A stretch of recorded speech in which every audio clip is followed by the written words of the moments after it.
Turn on the music. Oh, music. We only I think we canceled, so I'm so sorry. I'm so sorry. So, I think we just ended oh, there it is. Okay. Okay, so my name is Eugene Fields, and I am the Public Information Officer here at Santiago Canyon College. So basically, people are like, what does that mean? What do you do? I do the marketing, the social media, public relations, anything mostly printed, like all the stuff that comes to your house in the mail. So why are we here? We're here talking about Asian Pacific Islander Desi American Month. It's a new designation from basically 2010. It started off, and I guess I'm gonna do this myself. Okay, a little bit of history. That's weird. The first Japanese immigrants arrived in the U.S. right around this time in 1843. They helped build the Transcontinental Railroad. How many of you know or have heard about the Transcontinental Railroad? The biggest part of that was it stretched from California all the way to the East Coast. It provided the country a way to get mail, supplies, for folks to travel here other than on a horseback or stagecoach. Basically, the entire thing was built by almost 20,000 Chinese laborers who are immigrants. They came here looking for a better life, looking for their families to settle down and grow roots. Fast forward, almost over 100 years later, President Jimmy Carter signed into law Asian Pacific American Heritage Week. It started out as a week. It was 1978. So how many of you were born? I'm not even going to do that to you. I was born. I was alive. I was a kid when this actually happened. So it wasn't that long ago, but it really kind of was for some folks. It got extended to a month in 1992. How many of you were born in the 1990s? Some of you. Don't look around. So most of you know that this is what you know is that it was signed into law by a month by President George H.W. Bush right before he left. He lost his election in 92. So as Dr. Betancourt talked about, APIDA stands for Asian Pacific Islander Desi American. So Desi is recognizing people from the South Asian identifying people. So it's the whole continent of Asia going up, kind of, I don't have a map, but it's the entire continent of Asia. And the main thing is the Middle East. And it includes the Middle East, thank you. We're trying to make sure that everyone feels included and recognized because there always have been segments of the Asian population who are like, this doesn't cover us, this doesn't cover us. This is very close. Oop. Click right. Here's some facts and figures. According to the last census, 24 million people in this country, about 7% of our population identify as some segment of APIDA. See, I'm giving you some education here, Dr. Betancourt. As we just discussed, Asian heritage goes just beyond Chinese or Japanese ancestry. It includes all of these things. And I should have had a trivia question, but Hawaii has the largest percentage of Asian residents. And Chinese folk, excluding people who are Taiwanese, are the largest segment of APIDA in the U.S. At 5.1 million. Just something to think about when we're thinking about segmentation. So let's talk about the history in terms of Asians in America. The Page Act of 1875 banned Chinese women from entering the country. Why? Because the powers that be at that time didn't want Chinese to have babies. How do you stop people from having babies? You don't have women enter the country so they can't get married and have kids. Next, the Chinese Exclusion Act of 1882 banned all Chinese immigrants. So they built the railroad. They helped develop the western part of the United States. And then folks were like, you know what? There's too many of them here, so we need to make sure that none of them can come in the country anymore. The Gentleman's Agreement of 1907 basically did the same thing with Japanese immigration to the U.S. Right around that time, Japanese were immigrating to the Western coast, specifically the Monterey area, San Francisco. They actually built the fishing and shipping industry that's known today. And as it grew, they were like, "No, we don't want any more of these folks either." The California Alien Land Act of 1920. If you were Japanese or Chinese, you could not own land. That was a state law here in California. Ozawa versus the US in 1922. They sued. They said, you know what? We deserve our rights. The Supreme Court upheld the government's rights to deny US citizenship to Japanese immigrants. So let's say Dr. Parker moved here. He was Japanese. He came and said, you know what? I'm putting down roots. I want to become a citizen. The government said no. And the Supreme Court upheld that. In 1924, the Asian Exclusion Act restricted any Asian immigration until the 1960s. So they said, okay, we can kind of figure it out. People are dying off. It's an acceptable number. We're going to push it off for another 2 generations. Finally, we get to the 1942 Executive Order 9066. This happened after Pearl Harbor. There were a lot of folks who were looking for yet another excuse to demonize a segment of the population, and they said, you know what? People living in California, Oregon, and Washington State, they could be Japanese sympathizers, and they could help the Empire of Japan invade the US. So you know what we're going to do? We're going to round them up and put them in camps.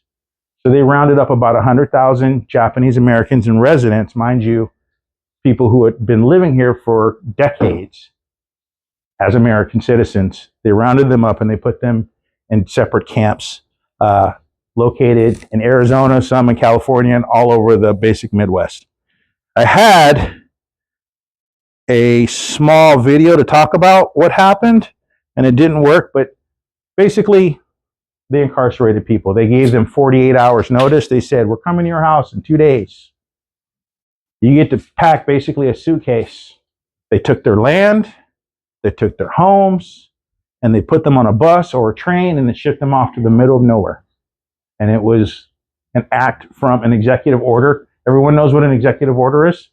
That is something that is binding under the current president's administration. So if the president signs it and says, this is what's going to happen while I'm still the president. So let's talk about one family story. This guy's name is Kanzo Hideki.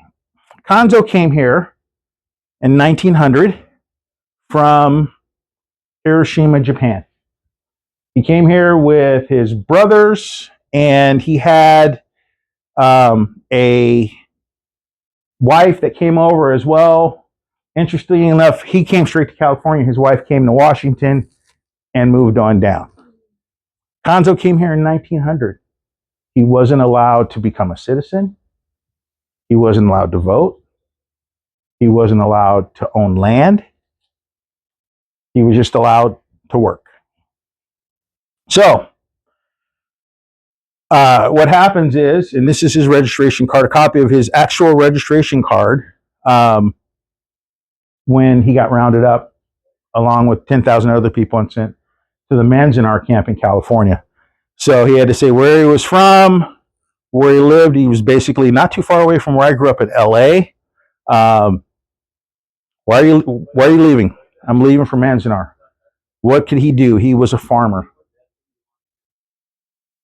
I keep thinking this is going to click, and it's not. So, Kanzo and his family, he was married. His wife had tuberculosis, and she actually died right before they went to Manzanar.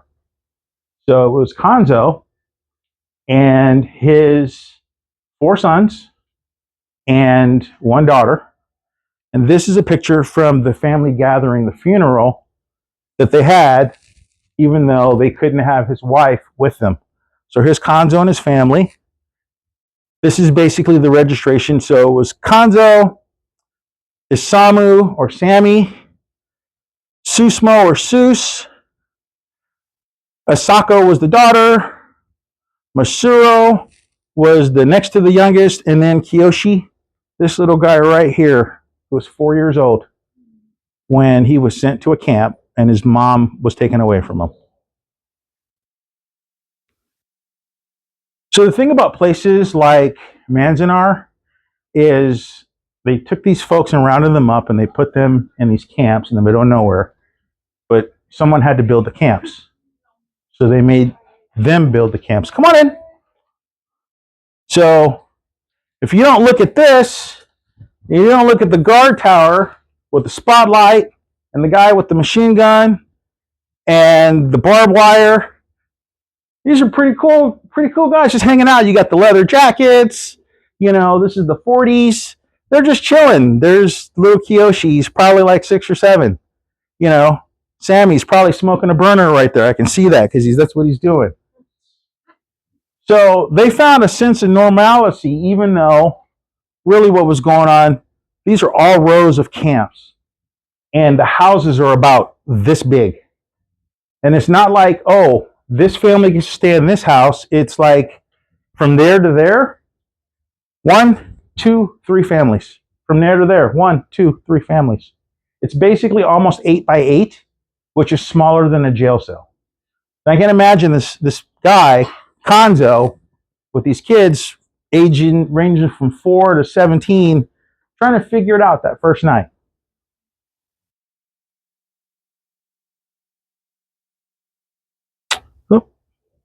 So, did I go too far? I think I might have gone too. No, I didn't go too far. Good. So, here's some images of then and now. Up here is what it looks like. The mountains are so pretty. They're white-capped mountains, even in the summer. Come on in. And you look at it, and it's like, this is a great place to be. It's almost kind of looking at the mountains here, except for the fact we get to go home, or we get to go to class, or come to work, or go home. They called them the residences blocks. Where else have you heard the term block? Jails. Exactly. So one of the things that they did was they had communal cooking. So they basically created something called slop suey, where they would put things together just to feed everyone. That's all they had to get by. I'll talk about this a little bit later. So this little kid, Kiyoshi, that we saw, was 4 years old. He grew up. He got out in 1944. The war ended in 48. Thank you. They released everyone, and he went to high school and joined the U.S. Army. And then he met this lady, Joanne, who they met in a bar in Los Angeles in the 70s. And most of the times, if you've ever seen any of those cool old movies, people in bars in the 70s, they meet and they form relationships. It's really cool. So Joanne and Kiyoshi got together and they made Eugene.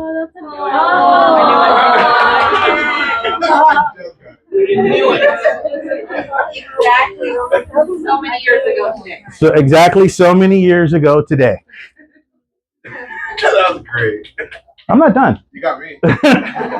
So Oh, that's great. they had more than just me. So Kiyoshi had me and he had my sister Kima. This is my Uncle Sammy, the older guy in the cool jacket with the burner in his hand. He was like 95 years old when we took that picture.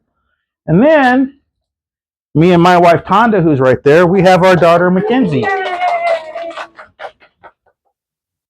So this is my family story. Kiyoshi, or Kiyo, is Nisei. He's a second-born Japanese American. My grandfather, Konzo, was an immigrant parent. He was born 1937, so he meets that timeline. He was bilingual in English and Japanese. They totally balanced traditional Japanese values with living in America, just like most children of immigrants. Many of them served during World War II. He was too young, so he went and served in the Air Force for 4 years, right before the Korean War. And so many of them, were unjustly incarcerated during the World War II under executive order. Now I want to talk about something, because if they talk about it in history class, they usually say that they were interred. No, if you are taken against your will and you are forced to go somewhere and live under someone else's rules, you're not interred, you're incarcerated. So always remember that, because that is part of the story. Then there's me. I'm Sansei, third generation Japanese American. My grandfather, Japanese immigrant. My father, who born here, he's Nisei. I was born somewhere between the late 40s and the 1960s. Thank goodness I'm a little younger than that, so keep pushing. I'm going that way. Okay, the key characteristics of Sansei.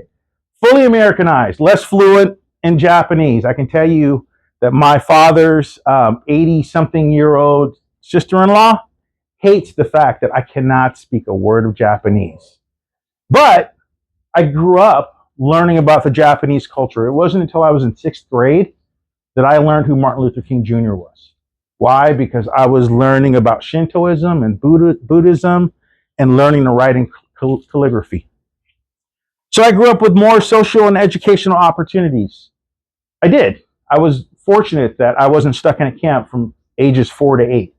I couldn't imagine being here at a college, making a 6-figure salary, having a higher educational degree, and seeing my daughter be able to progress that way as well. Most of those folks advocated for redress and reparations. Thanks for coming. So in the 1980s, it was right around 1987, 88, the Reagan administration, come on in. The Reagan administration actually signed reparations for Japanese Americans and their descendants who were interred. So everyone got $25,000.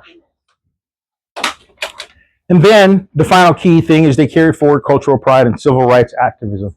This is very important to remember that. The whole reason why we have these months and these days to talk about the history is to remember that pride and how we got there. So I want to talk about my family story. So all this is like, believe it or not, this is like an Oprah Winfrey story. I didn't grow up knowing my father's history that much.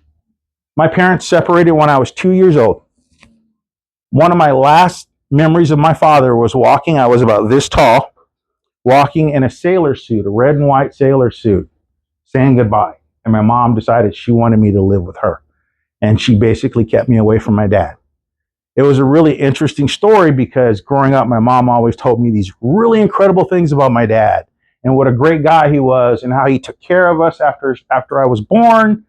And I think I was about 14, and I said, my dad was so great, how come you guys aren't together?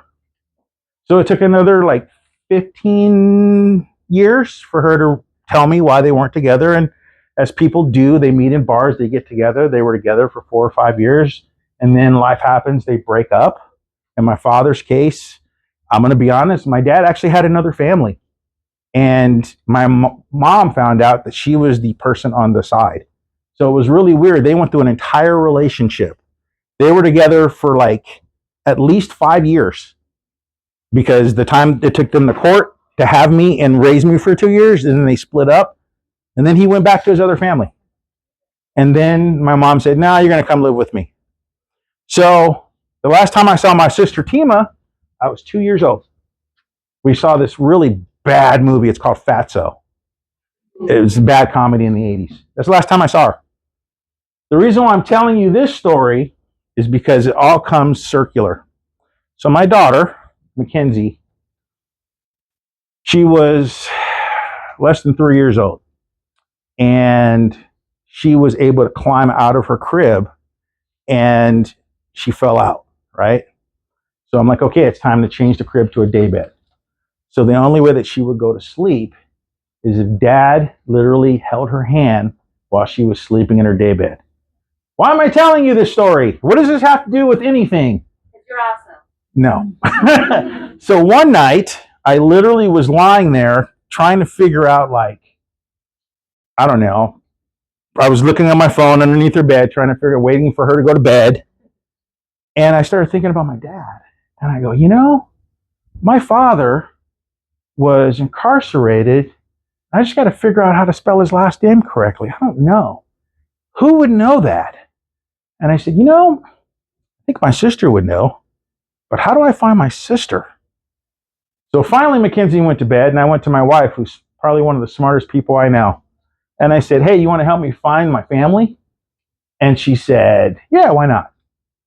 So the next day, about 3 o'clock in the afternoon, she calls me and she said, I found your sister. I'm like, the internet's a powerful thing, isn't it? The crazy thing is, my sister, the last time we heard from her, she was on a bus going to Oxnard, and her mother had passed away on the bus, and we hadn't found anything. That's a crazy story, isn't it? My sister was actually adopted by friends of one of my wife's college friends. So even in college, they invited her to go down to the farm where my sister would have been at. So it's like that close. So I called my sister. I said, hey, it's Eugene. And she was, brother! I go, what do you know about our father? She goes, absolutely nothing. And I said, oh, man, that's terrible. Not terrible that we're, we can't find each other, but we found each other, but terrible we don't know anything about our father. So my wife started looking some more. And she says, I think I found your dad. I'm like, okay. She says, but I found, he's passed away. But I found your oldest living relative, who happens to be the oldest person in the family, your Uncle Sammy. Yep, not there. Sorry. So I found my Uncle Sammy, and I'm like, hi, you might not know me. My name is Eugene. I'm the son of your brother. And they go, oh, we've been waiting for you to call us, because we know that he had a son. So it was kind of like this weird thing, because it was like, who are you? What do you want? And I'm like, fine, let's do a DNA test, because I want to know my heritage. I want to know who you guys are. So we did a 20 marker. There's 2 DNA tests. There's 20 and 40 markers. 20 is like if you don't want to spend all that money, but it tells you you're close enough. So we did it. We swabbed it with my uncle. 20 out of 20 match. So then it became this thing, like, because growing up, I grew up in South Central LA. So I was never black enough for my black friends, because I was half Japanese. So someone asked me, what do you like being called? Do you like being called like Cajun or Blackanese? No, because those are the things, those are the slurs that they used. So even growing up, when I was a kid, like now you can check as many ethnicities as you want. They even have one for 2 or more races, which is what I check. Back then, it was white, black, Latino, Asian, other. I checked other, because you couldn't check more than one. I've always felt that way. So I'm like, are these people going to accept me?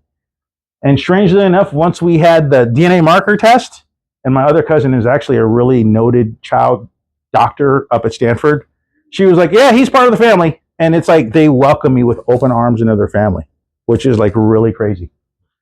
So right around the same time, Manzanar was having the Manzanar committee was having their 50th anniversary of the pilgrimage to Manzanar. And I got invited to go. So this is what it looked like, the living conditions. They kind of recreated it. And I'll tell you why in a second. But these are bunks, and this isn't one family's bunk. These are family bunks. And it's in the middle of nowhere. One of the few things left standing is this obelisk where they have ceremonies every year to remember what happened. So it's really cool, because remember that thing I was telling you about? This, like, it's like a fabric sheet that would basically go 2 of these, and it's everyone's name, 10,000 people who are incarcerated. So it's like, I don't know if you've ever been to like the Vietnam Memorial, but seeing those names, and then me seeing, I'm just going, where are they at? And I found my family right there, and I'm pointing to them, and here they are. It's so moving to see your family and see where you came from. So why did they recreate it all? Basically, this is what happened after the war, as they were releasing people. They basically made them tear it down because the government didn't want any sign or recognition that people had been, American citizens had been locked up. So they made them tear it down. The funny thing is, I took the slide out. The funny thing is, in 1943, right before the war ended, or 45, 46, before the war ended. No, war ended 45, sorry. 43, they came to people and said, hey, we'll let you out early if you sign a document saying you're loyal to America. My family didn't sign it because they said, we're already Americans. We don't need to sign a piece of paper to say we're loyal. So we're here. So they got to leave, and a lot of folks went back to where they lived because that's all they knew. And other people were living in their homes. They had parades, but they still had racist people saying, you're not wanted here, go home. My uncle told me about that before he passed away. It was really disheartening because you feel like you can go home to where you're from and go back and live your life. Maybe we can just put it behind us and just forget about it like it never happened, and you have that. So one more really cool thing about my wife, we're trying to figure out where my father was buried. And she found his grave in a cemetery in Compton, of all places. And it's literally, there he is. And then my uncle gave me all of his stuff. So he was honorably discharged from the Air Force. He was actually got a commendation for something. I'm trying to remember what it was. And then he listed me in his program. He was Airman of the Month. So that's my story. Why do we need to remember? Why do we need APIDA Heritage Month or any other Heritage Month? Because we have to recognize the rights that people have to protect their not just their physical rights, but their mental and emotional rights, that they belong here. Also to understand and respect different cultures. To know, like, why do certain people eat sushi? Why do certain people eat kimchi? Why do certain people eat none of that whatsoever? It's to remember, because you have to remember where you came from. All of those things help me. I was the first person in my family in my immediate family, to go to college and graduate. I know it's really weird, but I remember my father telling me, you can do anything that you put your mind to. And that has stayed with me my entire life. And finally, we have to remember so we can make sure that things like Executive Order 9066 never happens again. We have to be the allies for people. The reason why the Japanese incarceration happened is because no one cared. No one stood up. No one spoke out. I worked for a Muslim civil rights agency, and I'm not Muslim. I didn't know anything about Islam. But when the Muslim ban happened, the first people to stand up and make the call and say, we stand with you, were the Japanese. Anytime anything actually happens regarding anything close to this, the first group that speaks out are the Japanese, because they remember that. So I just wanted to share my story because it's like all of these little things come together, and it's pretty crazy.